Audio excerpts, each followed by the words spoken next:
Добар ден и добродојавте во уште едно видео на Формула 1 македонски, овој пат за жал посветено на легендата Ники Лауда, кој денеска почина на своја 70 годишна возраст. Капа доле, легендо, навистина ќе недостасуваш во светот на мотоспортот, во светот на Формула 1, но воопшто како една голема икона, како еден голем возач, како еден голем човек кој покаже и докажа дека духот на човекот е стварно непокорлив.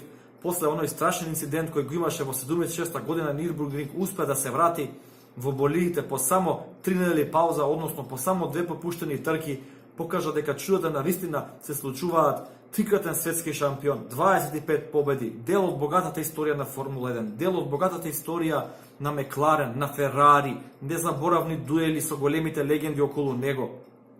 Човек кој навистина ја разбираше технологијата и техниката зад Формула 1 болидите. Еден од ретките возачи кој беше спремен да помине цела ноќ заедно во гаражите со своите механичари, да го разгледа болидот до последниот дел, до последното штрафче. Човек кој имаше удел во креањето на технологиите и на деловите на болидите. Човек кој навистина го разбираше тркањето, умерен, прецизен, директен. Една од вредностите кои Ники Лауда ги имаше е тоа е неговата искреност и директност. Често пати кога сте го гледале на интервјуа со различни новинари, ќе ослушнете она што навистина се случува во Формула 1, во падокот, во тимот. Ќе каже тоа директно, искрено, без никакви задни намери, без никакви мисли помеѓу редовите. Човек кој е заслужен за последниот голем успех во Формула 1, тоа е доминацијата на Мерцедес во V6 ерата. Човек кој тивко му ја свитка раката на Бели Еконстон и го изфорсира да ги направи правилата онага како што ќе бидат многу поволни за Мерцедес. Како што Мерцедес би останал во Формула 1, еден од условите беше V6 ерата да дојде многу порано него што беше предвидено со претходниот Конкорд договор.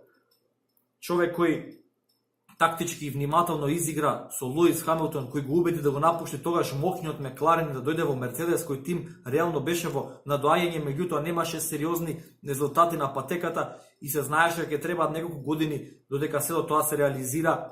Значи, еден мастрарен ум, еден гениален човек, одличен спортист, вистински джентълмен, човек повлечен, меѓутоа доста умерен, искрен, страшен тркач, ќе повторам, дефинитивно една од најголемите спортски легенди во мотоспортот, меѓутоа и спортски легенди воопшто, со неговиот непоколив дух, со неговата харизма и со неговото црвено капче. Почеве во мир, легендо, кади да си, навистина ќе не достигаш. Ве благодарам на сите што го следите каналот на Формула 1 на македонски. Ве молам за лайк, шер и сабскрајб и се гледаме за анализа за големата награда за Монако. Поздрав!